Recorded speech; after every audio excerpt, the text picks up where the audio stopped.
So what we're going to talk about, we're going to talk about ethics. We're going to talk about certain aspects of ethics, mainly triage. Ethics is an enormous subject, and I think it's very relevant to what we're doing at the moment. And I really can't cover everything in one lecture. It's just not possible to do that, so we'll go with as much as we can. And if we have to, we'll come back again, because there's never a problem in having an ethics lecture. Everybody needs the points. People are usually short of ethics points. And with HBCS, I come and do an audit. That's the one that's usually gives the problem, is the ethics points. And so if we have to do another session, we'll just do another session, get everybody up to speed.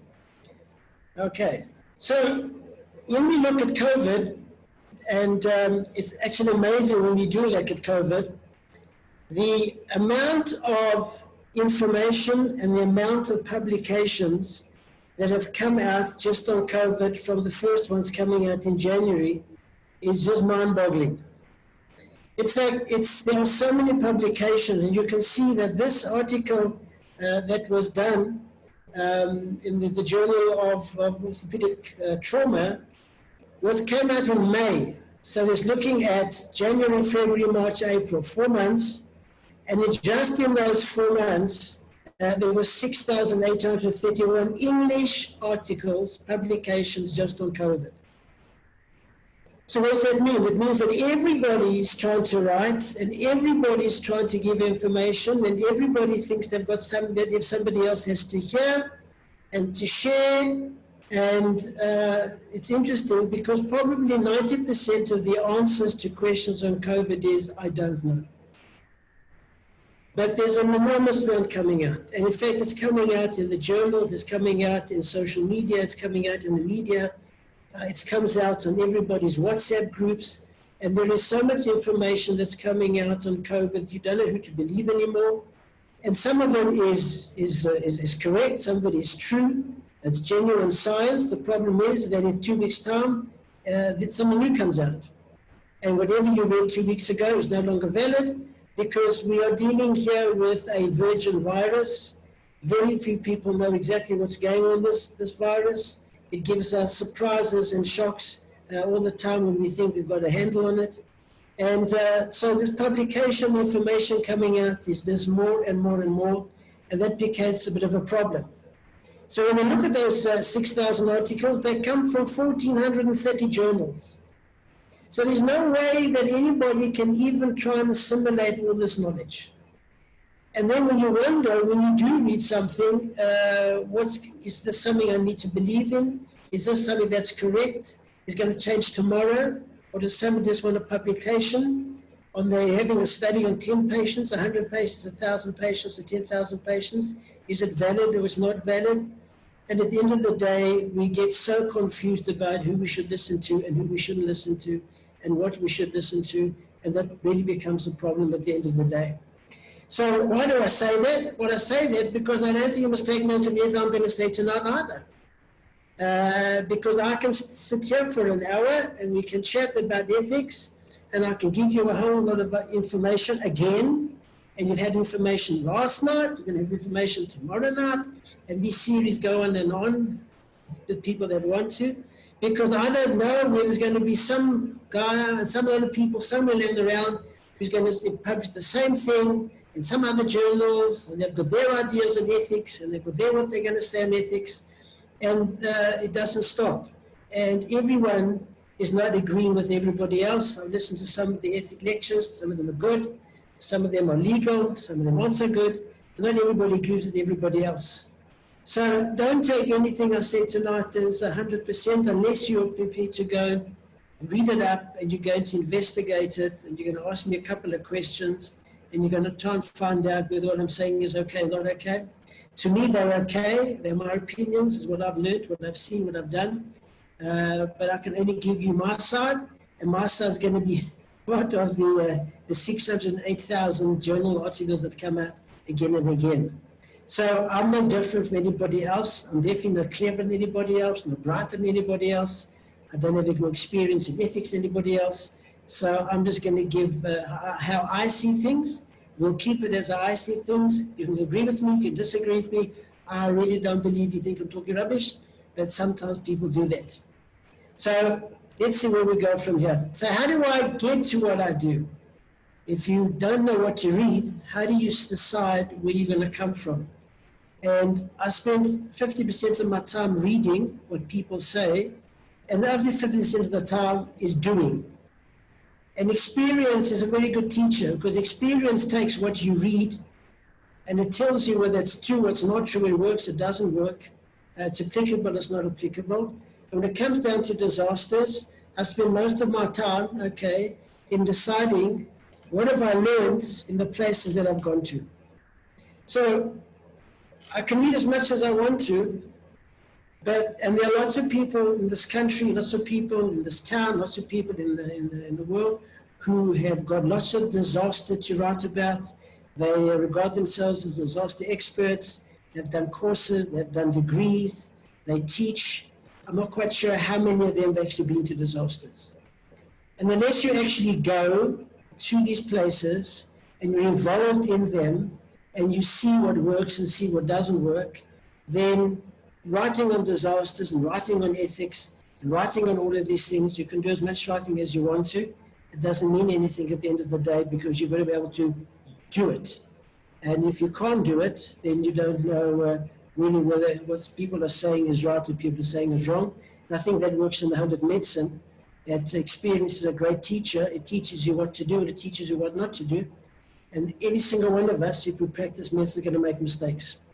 And the only person who doesn't make mistakes is somebody who's never been in front of a patient. So that's where I come from, coming from my experience and putting it all together. And that's given me at least an interesting view of how COVID fits in when we look at all the others. So what's on the menu tonight? We're going to try and cover, look at disasters, triage, we look at triage in COVID. And so let's have a look at triage and see how far we get. This was a little clinic that we set up in a tiny little place in the Philippines in the hurricane. We named after Nelson Mandela. Okay, you can see 2013. So what is a disaster?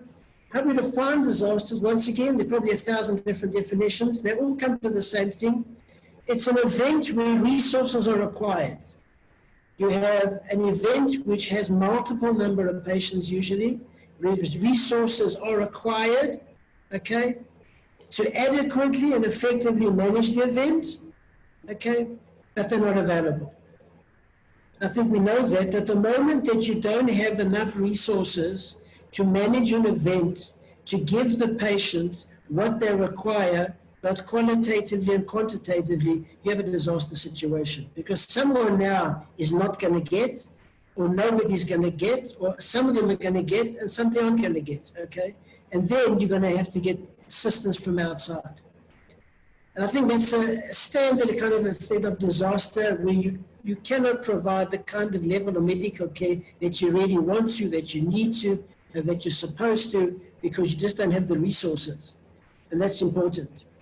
So disasters are areas that we need to go into if we know what we're doing, and we're going to be prepared to go into it. And tonight, let's talk about triage and see how far we get from there.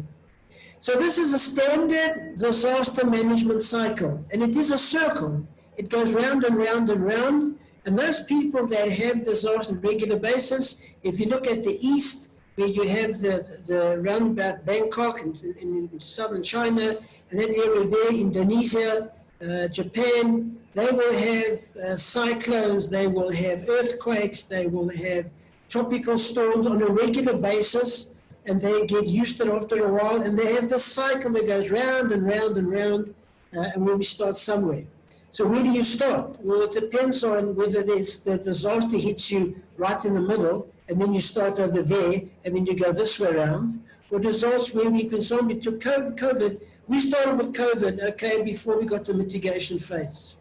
We knew that there was going to be a problem. We saw the problem happening in other countries. We saw what other countries were going through. And so the government here decided, well, let's get ourselves going. So we started, long before we got to the impact, we started in South Africa before the mitigation. Then came mitigation, which means let us now do something that we can lessen the impact. Let's take away let's strengthen ourselves, let's enhance ourselves, let's equip ourselves, let's train ourselves so that we can, at the end of the day, decrease the effect it's going to have. And that's where we then went on to lockdown, and that's what lockdown was about. We declared a state of national disaster, which allows the government and the president to be able to take certain measures. And we went into lockdown, and by doing lockdown, we now prevent the virus from coming in, so we prolong the impact. In the meantime, we start preparing for the medical services, prepare the hospitals, and we start getting ourselves ready for what will come. We know what's coming, but that's how it goes. And then we go on to level 3. Then everybody thinks it's okay to get out, and eventually we are now, which is in the middle of the impact. And we will come after the impact, we'll go back to relief, and then we'll go to rehabilitation, which has to do with the economy. We're going to rehabilitate, the health services we'll have to rehabilitate, people's employment we're going to have to rehabilitate, we're going to have patients who are going to have complications, we're going to rehabilitate, and then we start going around. And then we might say, well, maybe next year this virus is going to come again, and we go around again and again like we do with flu every year. This is the standard disaster management cycle, and every disaster somewhere fits into this. We can put response over here if we want to. We can put rescue over here if we have to. It depends on the actual disaster and how we're going to manage that disaster. But this is what we used to. When we sit at home and watch television and they talk about cyclone, whatever name, they always put a name to it. It goes from A to Z. Okay, this is what we're looking at. So we're looking at hurricanes and winds that are going at 250 kilometers an hour. This is Hurricane Yolanda, which came from something like this, which is in the Philippines. This is a wind at 250 kilometers an hour. When the wind comes at that speed, it just causes untold chaos. It uproots trees, it takes cars, it throws them whenever it wants to. This is the kind of stuff that we see. And we empathize with people that go through this, and we really sympathize with them.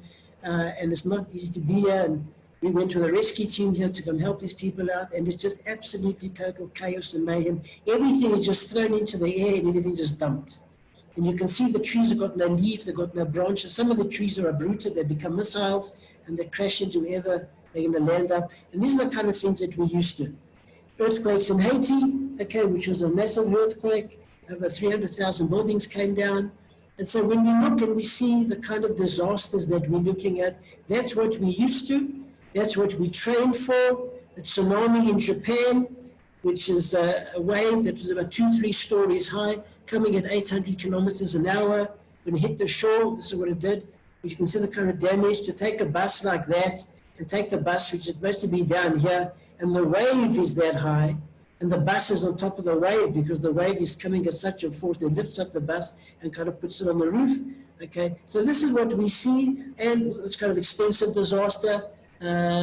So when we look at what we used to, and when we look at what we get trained for, and when people do the disaster courses, this is the kind of stuff that we used to. We have volcanoes in Goma, in the Democratic Republic of the Congo. Okay, we've got lava coming out. This is Goma, and this is the center of Goma, where we had the whole lava came down, and the center took out the third. So you can see when we're looking, that disasters are dangerous places. Okay, they're inherently dangerous places. And anybody, whether you are a person who's been injured, you're the person who's been living there, or whether you're part of the healthcare, rescue, response, relief services that come there, okay, you're all going into an area which is inherently dangerous. And I think that's the first step we have to understand about a disaster. So therefore, when we declare a state of national disaster, it means we're in danger. And we're in danger of something happening, not only for the people that get ill or injured, we're in danger for the people that are going to be able to treat the people that are ill or injured, and whether they be the security services, the emergency services, what other services are. But once you're inside a danger and disaster area, you're in a dangerous area. And I think that's something we'll have to understand. And I think we understand that when we go to the hospital, we go in the ambulances, we go into clinics, and we go and look after patients, they walk through the door, we know we could be in danger. So we talked about what we need in terms of what disaster is. So the question is COVID-19 pandemic a true disaster? Is that an event where the resources that are required, okay, to adequately and effectively manage the event, are they available in the quality of the quantity? Okay, or do we need to get some outside resources? Do we have to get some help? Do we have everything that we need in this true disaster? At the end of the day, the answer to that is yes, it is. So we are really sitting in a disaster, and because we're sitting in a declared disaster, and we're sitting in a disaster mode, then we've got to behave as though we're in a disaster, and all the rules and regulation, the practices and the principles and the protocols that we have in disasters, we have to apply, and that occurs in the medical side. Well, part of the problem we have, particularly when going down to level 3, is that the youth have this feeling of invincibility. So that if you're young and you're healthy and you've got no comorbidity, diabetes, you've got no asthma, you've got no health problems, you've got no cardiac problems, you've got no autoimmune diseases, you're not immunosuppressed, everybody thinks, oh, this is fantastic, let's go and have parties, let's go enjoy ourselves. It might hit us, but I'll be fine, I'll be asymptomatic, I might get myself a flu, and I might just get myself off for 2 weeks and hope, so that's great. And everybody has this sense of invincibility, and that's what probably caused a lot of the problems we're having currently, but unfortunately, that's not the way things are. And we look around the world, we see that it's not always the people that are young and fit and healthy are exempt. They do get affected.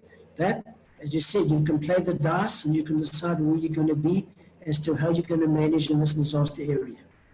So the president, bless him, he says thank you to the nurses, the doctors, the other healthcare workers, the social workers, all the frontline people, and he said for leading the fight against the disease, and he thanks you very much. And the reason why, in fact, he's thanking everybody is very simple, because he knows it's dangerous and he knows that you could die. So he really wants to say thank you before you might die. You know, when you see, if he says it posthumously, you're not around to get his thanks. But that's what he's saying.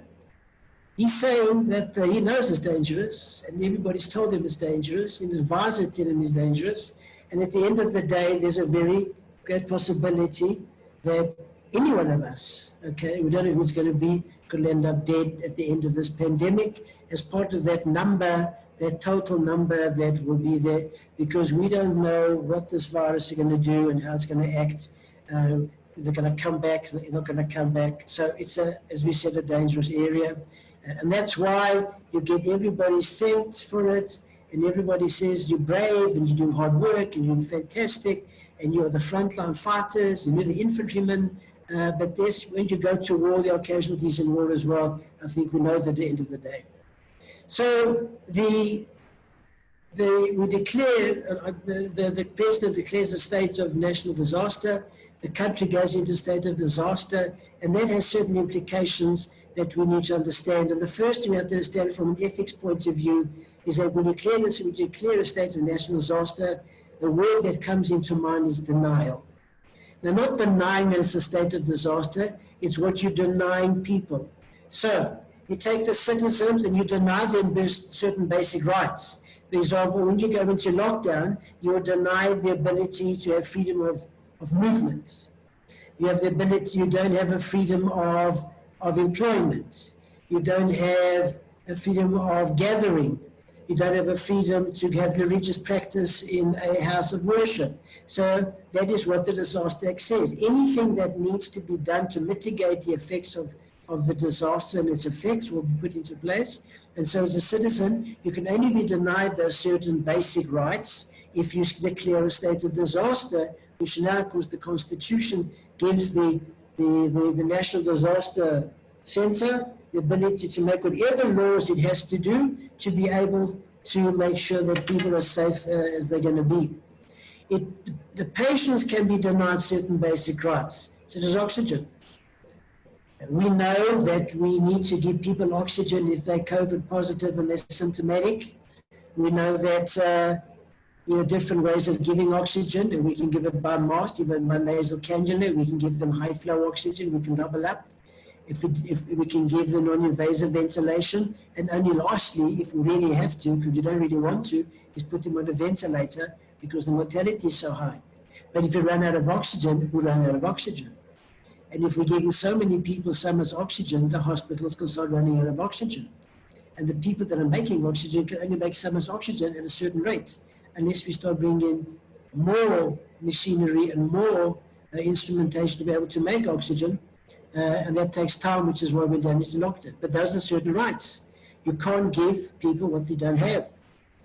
You deny family abilities to visit their families. You put patients in hospital that are positive, and you not deny them the right to come into a hospital. So they lie alone, and they get ventilated alone, and they lie alone, they die alone, and that is a terrible way to go, that you can't say goodbye to anybody, and if you haven't got your phone, and you haven't got time, and you haven't got wireless, and you can't connect with anybody, you're alone, all alone, and nobody wants to come near you because you're positive, everybody's too scared, and a terrible situation to thousands and thousands of people who died alone, lying alone, somewhere in a hospital in the largest cities of the world, because you're denying the family the rights to come and see them. A very terrible situation, but that's part of disaster management. And then healthcare workers can be inserted their rights. You don't get time off. And we work, and carry on working, and you need time to just relax, you need time just to get yourself together, and you start getting a bit of burnout, and you start getting anxiety, and you just want to just some time off, and that you're rostered to work, and you carry on working because there's such a need, and there's such a number of patients that are coming in, and they can't afford for you, and some of your friends or your colleagues may now be positive, and they've gone into isolation, and you're not in isolations, so they expect you to come to the hospital and make up, and you're bursting at the seams, and you've been until you collapse, and that's certain things that we just can't say. We can't say, I want a day off. There's no such thing as a day off. I want a weekend off. There might not be such a thing as a weekend off. And so there are many, many basic rights that we just take for granted that can be denied in a disaster, and that's where we go.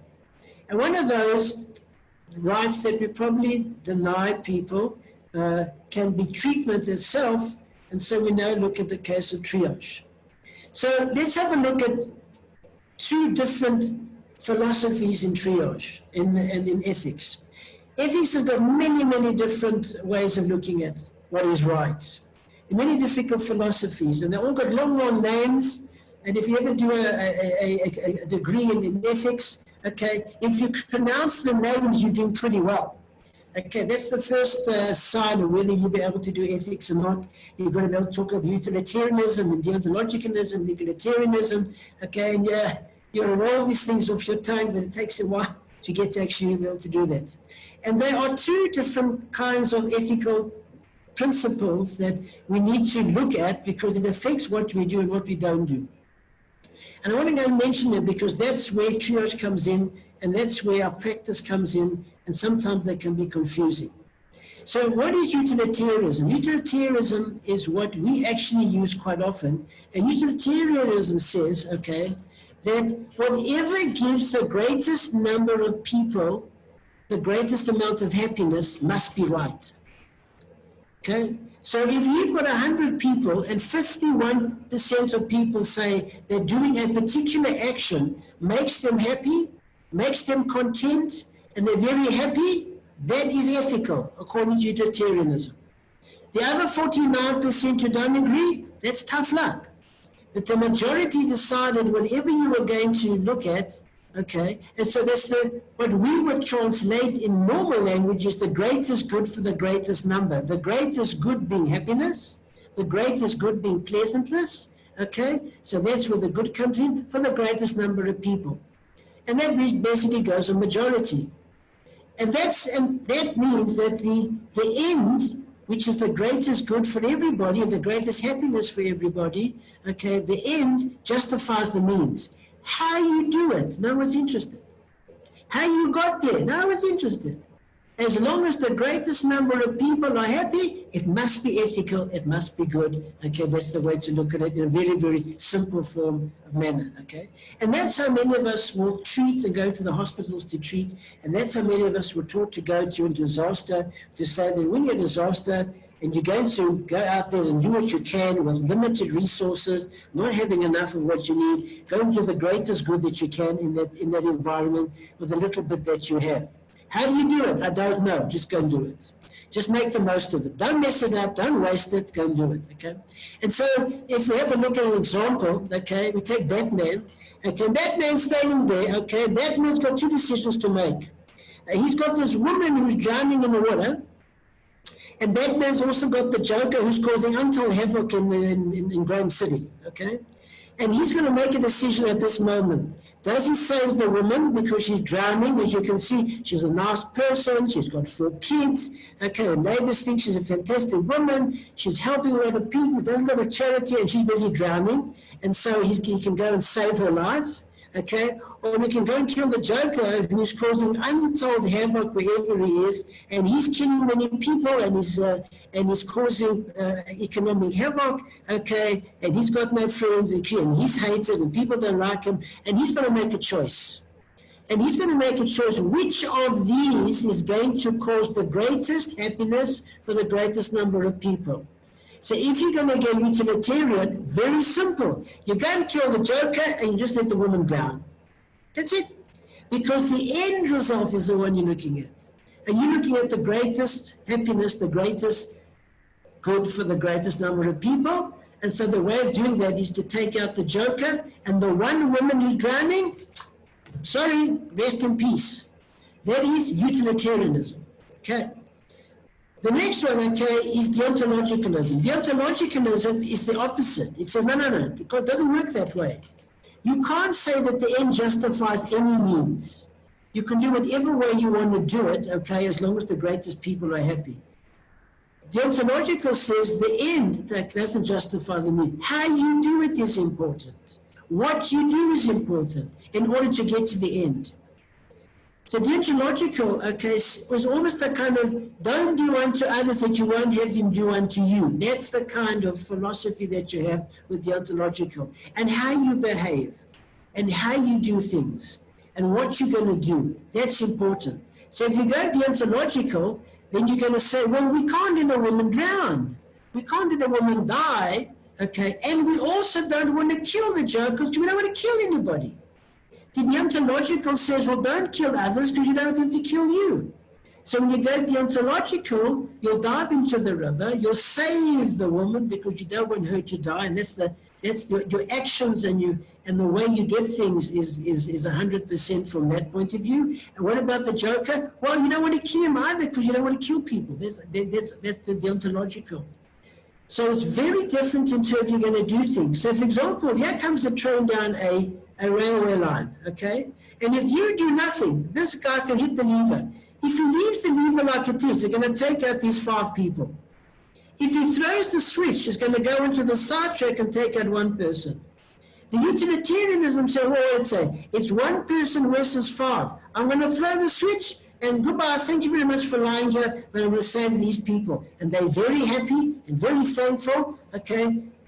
5 against 1. Deontological says I don't touch the lever because how can I press the lever to kill somebody? I didn't start the train. I didn't get the train going down this track. I'm going to not do anything because if I touch the lever and push it, I'm actually going to kill that person. If I don't, these 5 will go. But I didn't cause that. I didn't put them on the track. I didn't get the train to come along. I had nothing to do with it. I don't go around killing people, okay? So it's 2 different complete philosophies, okay? And we have this, what we have here. This is what we come into where COVID is. So what do? Deontological? We don't touch him. He carries on doing whatever he's doing, and we go and save the woman in the river. We take her out the river, make sure that she's okay, and that you leave him to carry on his chaos, but that's on his head, not on your head. So these are the 2 main ethical principles that we have all the time that we are asked to look at. Are we just going to look at the end result and say, okay, we saved X number of patients and so many patients died? Or do we look at how we actually behave, what we actually do, okay? Never mind the results. But in other words, do you go home at night and sleep? Do you go and sleep because you saved 10 and only 3 died? Or you don't sleep because the way you handled the 3 wasn't so great? And that comes to healthcare professions as well. It's not just patients. Because we are also in the front line and we're also being exposed to dangers. And if you have a look by June the 9th this year, United States of America, that 600 healthcare workers have died from COVID. That's a lot of people. You don't write off 600 doctors and nurses and paramedics and clinic associates and physiotherapists and social workers and everybody else that's around. You're going to wipe them out. But they were wiped out doing their duty. They were wiped out looking after people. And And although they get wiped out by COVID, how many are burnt out, and how many have got anxiety, and how many have got all sorts of other problems that are there. So in terms of who's in the front line, the enemy is in the front line, which is the virus, but you're also the soldiers fighting the enemy in the front line, and both of them get affected, and both of them have to be looked after. And it's great to say that you're a superhero, and you're fantastic, and you're rah, rah, rah. And when you go to the shopping center, you get first in the queue. You have to stand in the queue. Well, that doesn't help when you're not around in a state of health or a state of living. So triage is important to decide who gets what and how we looked after. Because at the end of the day, when you need to be able to function, you've got to be where you are. And we see so much, and we care so much, we sometimes fail so much, and at the end of the day, we can only take so much before we actually now become a patient. So there's a problem in terms of the resources and in terms of who gets what in a disaster. So let me give an example. Let's not take the Batman one that doesn't fit in. Let me take you back to the Philippines. And we were treating in a little clinic in the veld, and they brought in a patient who was on a scooter. Their main form of transport on scooters, as you know, everyone runs around the scooter. The amount of people that they can get to run scooters is phenomenal. That's the amount of people we get in a taxi. And he had an accident, and he came in with a fractured base of skull. He had an injury, a Glasgow around about 8 or 9. And of course, we're sitting in this little clinic in the veld looking after the local population, and there's no way that we can handle a head injury. So we decided, and we had enough people around, that we're going to intubate him, we'll bag valve mask him, we've got some oxygen, and we will take him over the mountain, about a 2-hour journey by road, by the ambulance that we had. It was a Red Cross ambulance, and we'll take him to the nearest city where the Australians have got a field hospital. So we sort him out, we get him ready for transport, you put him in the back of an ambulance, and off the crew goes. And they are bagging the guy all the way to the city. They get to the hospital, and they get stopped at the gate of the Australian field hospital, and they explain exactly what they've got. And they call one of the doctors. The doctor says, "I've only got one ventilator left. Okay, I've got guys here, I've got an ICU running, so I've got one ventilator left, and I can't give it to somebody who may not need it. So I'm not going to take this chap in and put him on a ventilator because I don't know what's going on inside his brain. What I suggest you do is you go down the road and you see if you can get yourself a CAT scan. And if the CAT scan shows that he's got a treatable lesion and something we can do something about, or he's got a lesion that we know the guy will wake up and walk out of hospital, then we'll put him on a ventilator. Okay? If he's got a lesion that, it doesn't look like he's going to make it, or it doesn't look like he's going to wake up, or it's not operable, and he's going to slide here for a week or 2 weeks before he dies, then we're not going to put him on the ventilator. So here you have a situation where if you're utilitarian, you say, fine, 100%. Not going to waste a ventilator. We want to use the one ventilator to be able to treat the people that we're going to treat, that they're going to get benefit out of the ventilator to be able to wake up, benefit to be able to go back to society, and put in a ventilator. When you deontological, you say the guy needs a ventilator. That's it. He is unconscious, he's had a head injury. We're not going to sit here and bag for days and days. Okay, we need to go back to where we come from. If we don't bag, he's going to die. He needs a ventilator. And you can see straight away that depending on how you decide what your philosophy is, the decision that you're going to make depends on which of these two you're going to follow. In fact, what happened was we took this guy to the hospital. The power of the hospital was out. They were busy trying to restore generator power, and so they couldn't do a CAT scan at the moment, but they said to us, wait a while, and as soon as the CAT scan is ready, we'll scan him. Go to the CAT scan ward and wait there.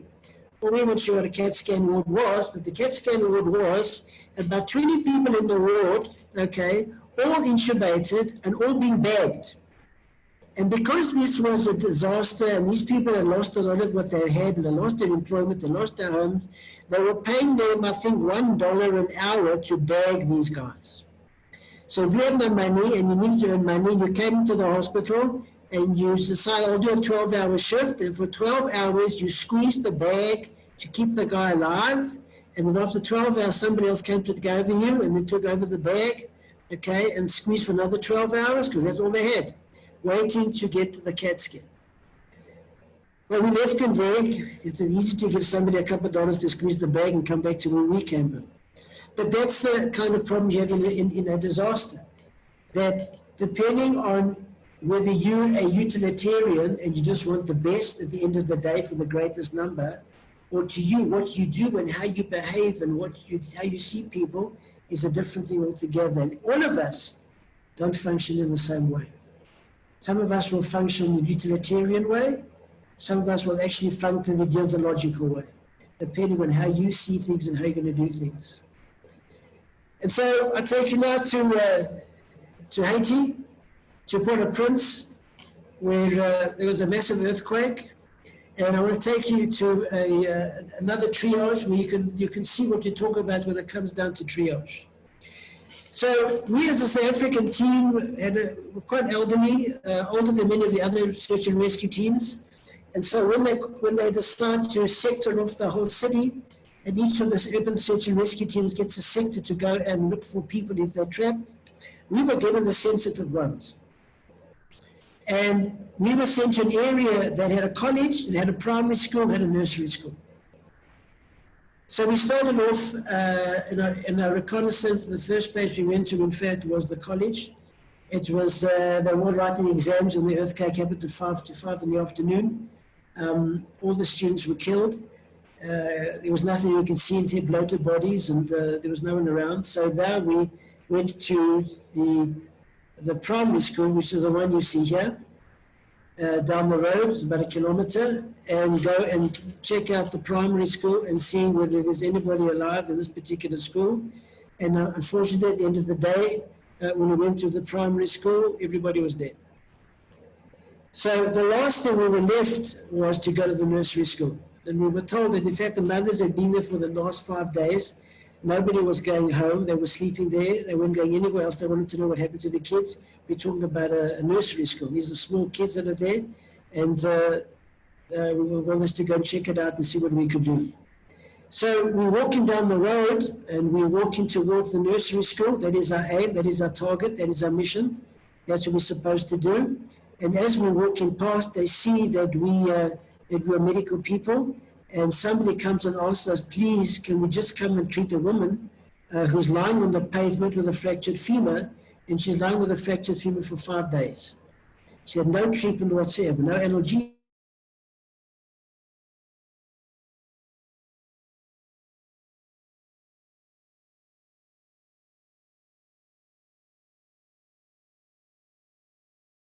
No fluids, nothing. She's lying with the distancing of the ambulances because the roads are impossible, so they can't get it to there. And so she wants to now go and make sure that they can we can try and do something for her.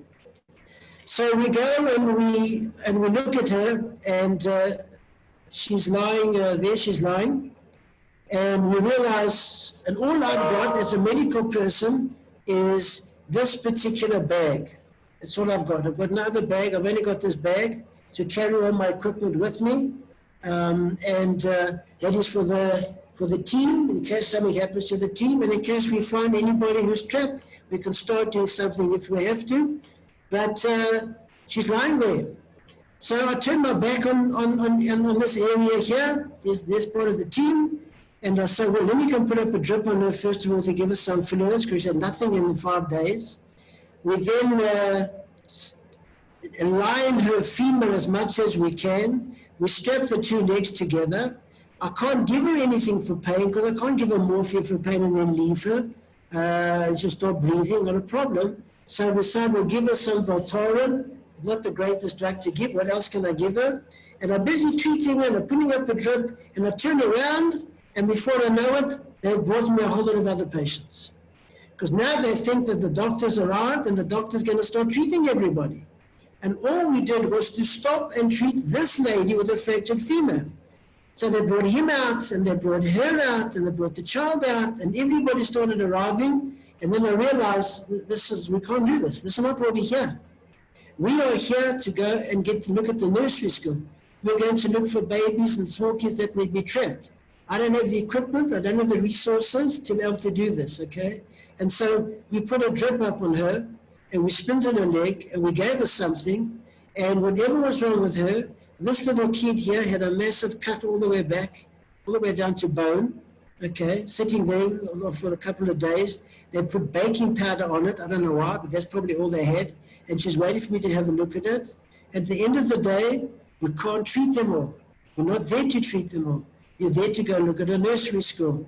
And so I packed up my bag, turned my back for the very first time in years, and walked away from patients. And I've never done that before. Never walked away from people before. Never walked away from patients before. But for the first time in my life, I had to say triage. I can't treat them. I can't look after them all. That's not why we're here. I've got a mission to take the team down. I've got to go with a team that's got to go down to the nursery school. I've actually got to turn my back on these people that need me and walk away, which is what we did. And you take this little girl and you just can't do anything. And she looks at you to say, oh, you're going to treat me, you're going to help me. You're supposed to be a doctor. And in fact, as a result of this particular incident, all tags and all name tags that had countries and had doctor and paramedic written over it were removed. Because you realize that there's no use putting a name doctor on your uniform and you walk away from people. There's nothing worse than that. And that's triage. Triage is not being able to do what you want to do, not being able to do what you should do, not being able to do what it's called for to do, because you've got other priorities that you put in place of it. And those priority comes first. And here was a classic case of deontological, of utilitarianism. Deontological said, I stay here, I look after them, I do my best. When I run out of everything in my bag, then I can carry on because I can't do more. But utilitarian says, leave them alone and go and do what you have to do. And that's exactly what we had to do at the end of the day. Unfortunately, when we got to the nursery school, the kids were all dead. So now what do? You go back to where you were, okay?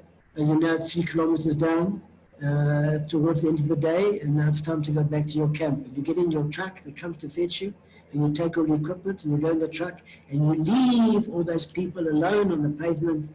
All you could do was splint and put a drip up and give some Voltaren, and that's all you can do at the end of the day. And that's triage.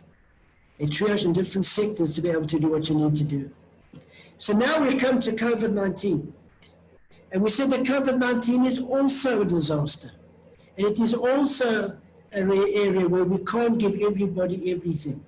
And we know about it because we talked about the hospital beds, and we talked about the amount of ambulances, and we talked about the number of ventilators, and how many people are going to be able to get oxygen. And then you take a place like Nazareth and go put extra beds there and go build field hospitals. We just don't have enough. We're expecting thousands and thousands and thousands of patients.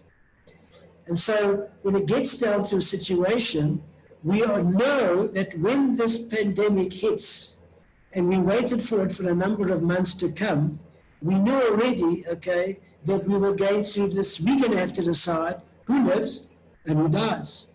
And that happens when you, as a paramedic in an ambulance, arrives at a scene and decide who gets what.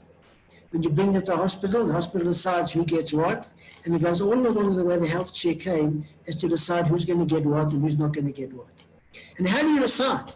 How do you decide on these things? And so many countries looked at different ways of how they were going to, so they wrote ethical guidelines to COVID-19, okay, international consensus, and so everybody looks to see how are they now going to decide who gets what.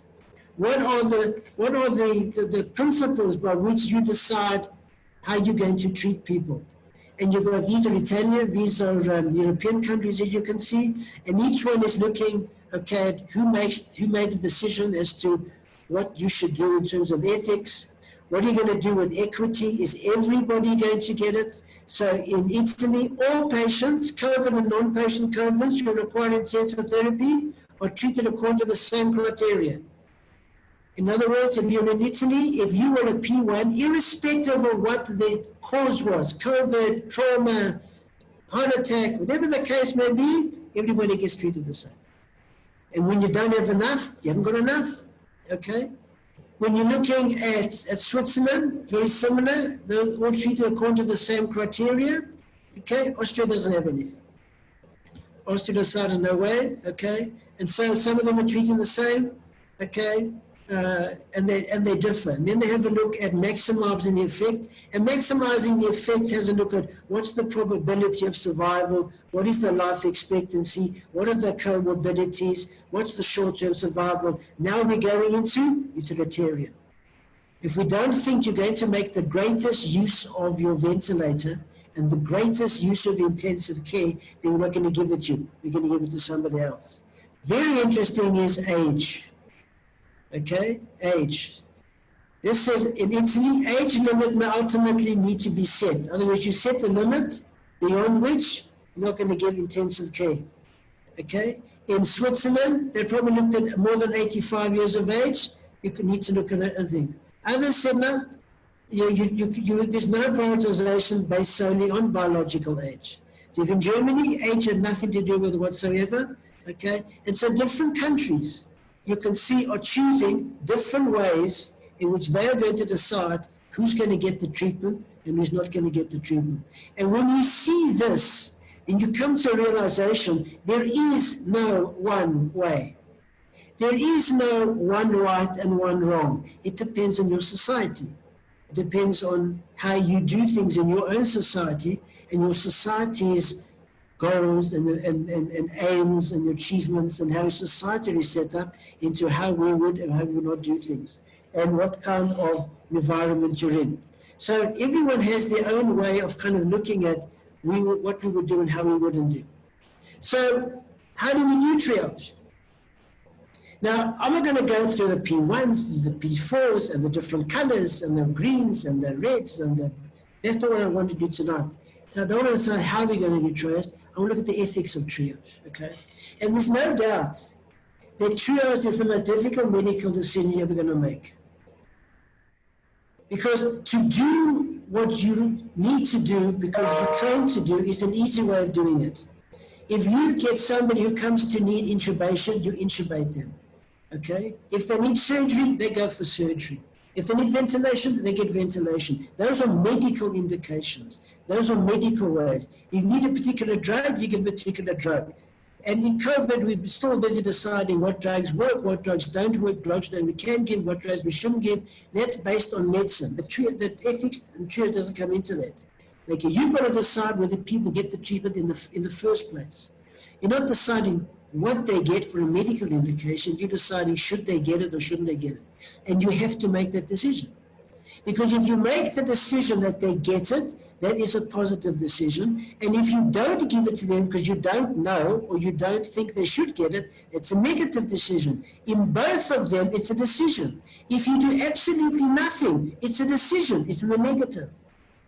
So no matter what you're going to do, whether you're going to go left or you're going to go right, even if you stand still, you're going to go, they put you in a certain category.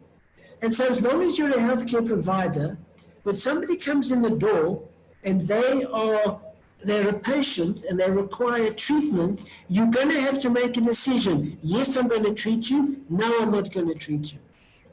And they're both a decision that you have to make. You can't say, well, I'm just going to stand and do nothing. Then you've made a decision not to treat the patient. And that's where triage comes into it. That whether we like it or not, we're going to have to triage every single patient that comes in because we've got to decide, are we going to treat the patient or not? Is this guy going to ICU or not? Is this guy going to get a ventilator or not? Is this person going to be treated or going to put this person in the corner? Whatever decision you're going to make is triage. You're deciding yes or you're deciding no. And in the normal situation, the decision you make is based on very, very good experience and knowledge on what the patient's going to make it, the patient not going to make it.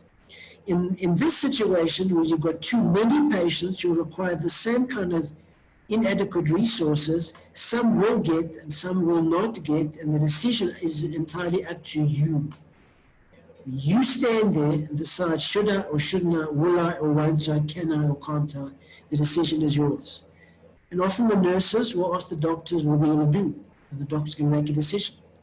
And if you come in the pre-hospital environment and you arrive at any particular situation, you've got to decide, will I or won't I? Am I going to intubate? Am I going to intubate? Am I going to do something? Am I going to do something? So there are decisions that you make all the time. They're part of our normal environment, and you've got to have to make them at the end of the day. And no matter what legal expert tell you, only you know what decision you made when you made it. You don't verbalize, now let me see, let me go through it. You don't verbalize it. You will all make a decision. You'll all make either the right or the wrong decision. You're all going to make a positive and negative decision, whatever adjective you want to put in. But only you're going to know what you're going to make and why you made it. And that's important to understand. No one knows why you made it. You're going to say, we're going to intubate? No. That's it. Nurses don't say, well, can you give me 10 reasons why you're not going to intubate? Okay? But you're going to make decisions, and you have to make it. And we know when it gets down to people out there, that when we get down to treat them, we might have a colleague with us, we might have an assistant with us, and you're going to make the decisions. When it comes to do CPR, it's a decision. When it comes to stop CPR, it's a decision.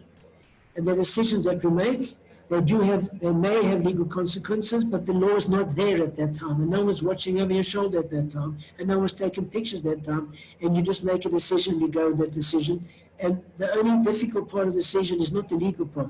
The difficult part of the decision is that you've got to live with the decision that you make, okay, because it stays you the rest of your life. So you are going to directly or indirectly kill people.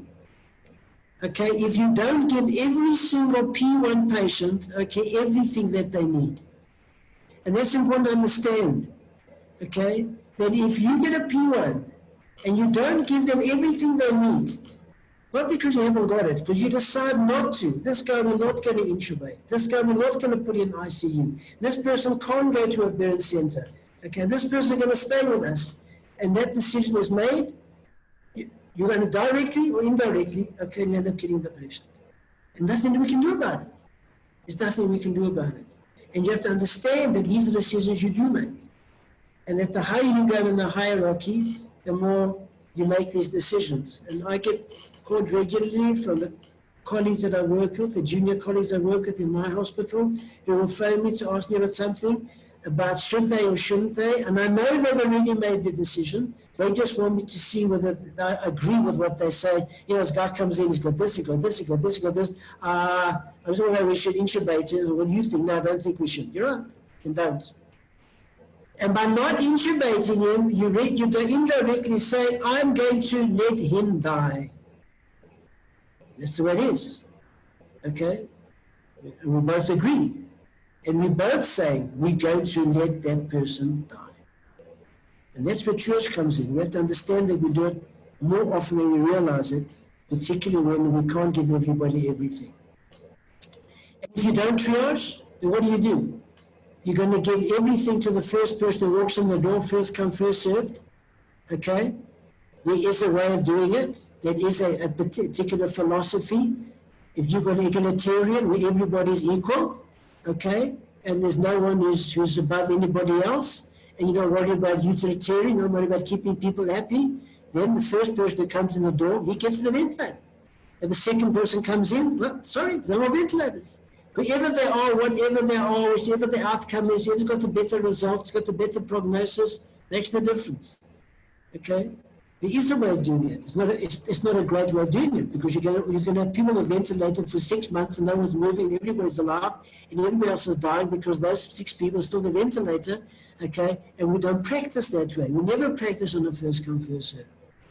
But there are people who may say that it's the easy way out, okay? Because then I don't have to worry about killing anybody directly, indirectly. And if somebody comes in and there's nobody left, there's no ventilator, nothing I can do about it. So there are many different philosophies in deciding who gets what.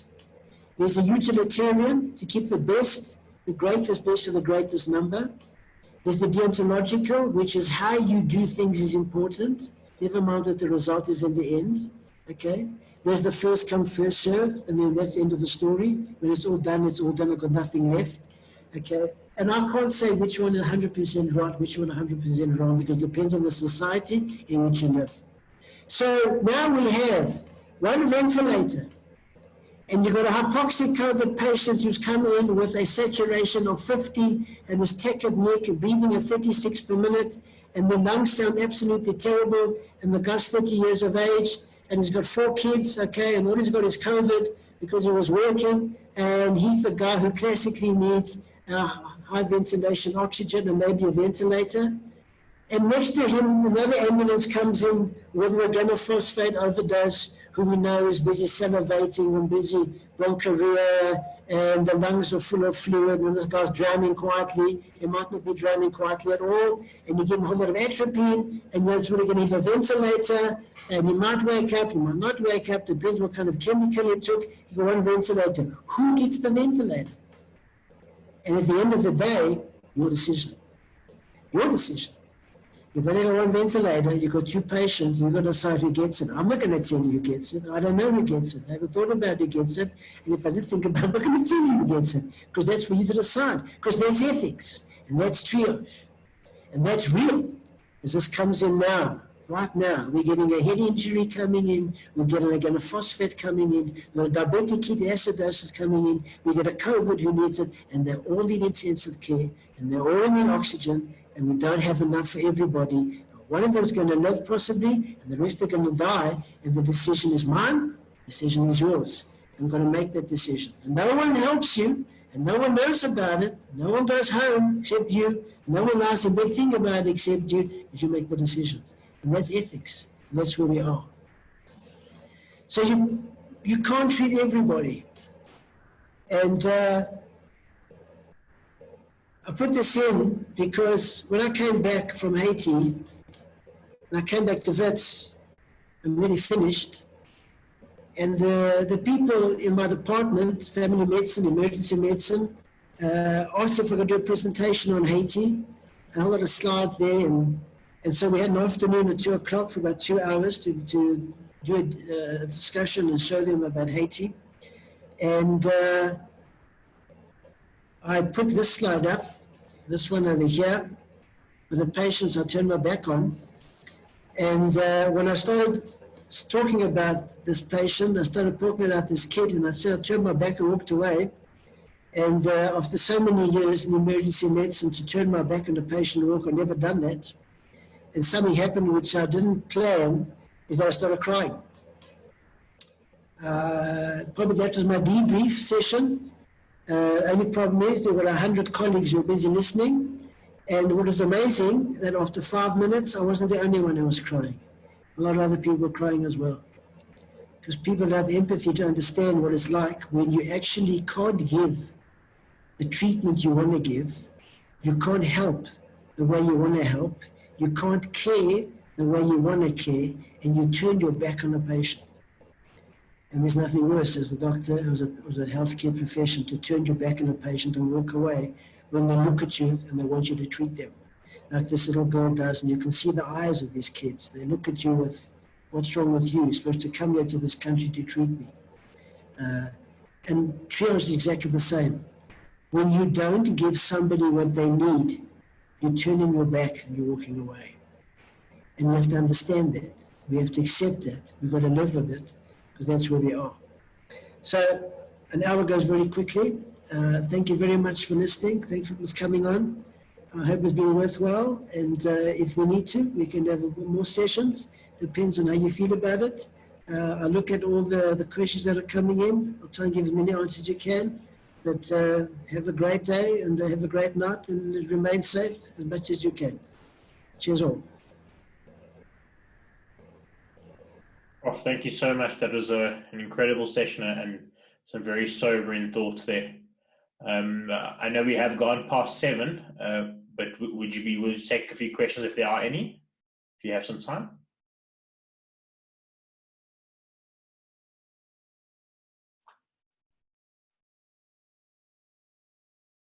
Prof, are you still there? Yeah, I'm there. I thought he left. All right. That's it. So if there are any questions that you would like to raise, if you'd like to raise your hand or type them up, any comments or questions, we welcome all. There are a few comments of thanks that people have shared. But if you would like to ask any questions for Prof, please do.